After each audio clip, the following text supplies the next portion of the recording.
Okay, so, rigel. Rigel.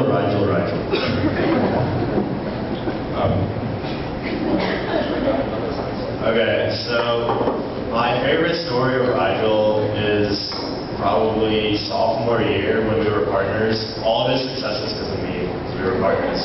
Anyways, so I went to his house, we were going to work on debate together, and then I reached there, and I called him maybe 6-7 times, no response. And I'm here with my dad, I couldn't drive then. By the way, Rigel still apparently can never drive, so there's that. He didn't get his license for a while. But so I went to his house, he was asleep, so I had to go home. And then later he woke up, he was like, oh yeah, sorry, I was asleep. You can come back again later. Like, we were supposed to work together. Yeah, I mean, on that same note, Rigel has like absolutely no way of getting anywhere, anytime. So like that usually requires like me, Neil, or someone else to give him a ride somewhere. And he always says, oh yeah, dude, I'll pay you back. I don't think that's possible because I've given him like thousands of rides at this point. So on our debate team, we have this quote that we always use. John F. Kennedy, the time to fix the roof is when the sun is still shining. Little do most people know, the way that this quote started is Rigel, during the Pattonville tournament, his freshman year, he was actually partners with Laura. And so he used that quote every single speech, and that's kind of how the legend started, and you guys will carry that legend forever. Okay, so make sure Rigel doesn't turn around for this. Straight. So, Rigel's family, I'm sorry you have to see this. Everyone else, you will lose some respect for him. But Rigel's always been like a kind of musical person. He's in orchestra, he was in the musical. So, I don't know, this has been something that he's done throughout his entire life. He just loves music. And so I found this video of him in like 7th grade, and just, I don't have to just watch. I'll send you the original.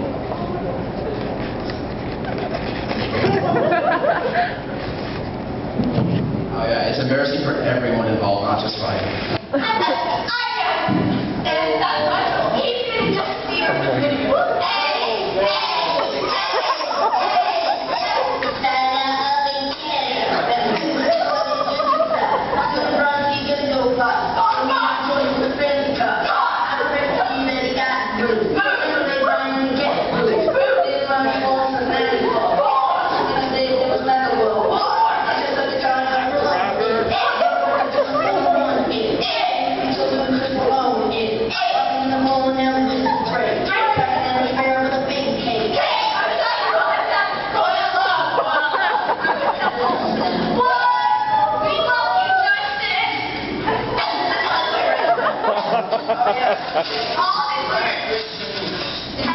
So he just admitted that he wrote that entire thing. That was all with good intention. It was all intentional.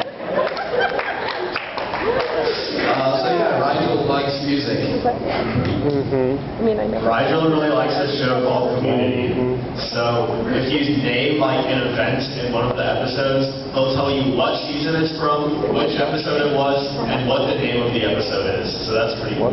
There are about 10 people at the school that like watch Community on a like daily basis and like keep up with it and everything it does, me being included, and all that started because he forced everyone to watch it. Actually, he has every single season and every single episode on his phone, which he watches at debate tournaments during his free time. So, next story, I think this is kind of her fault too, or Portsmiller, because she condoned this activity. But at States, we, the Thursday before competition, we went to this pizza place called Shakespeare's Pizza. Some of you have probably been there before. It's really good. I suggest you go there. So Rigel and I have this thing at debate tournaments or before debate tournaments. like if we go to a restaurant as a team, we eat as much as possible. And that's true of Rigel in every case. Like I don't think I've ever seen him go to a restaurant and order anything that's less than like 20 pounds.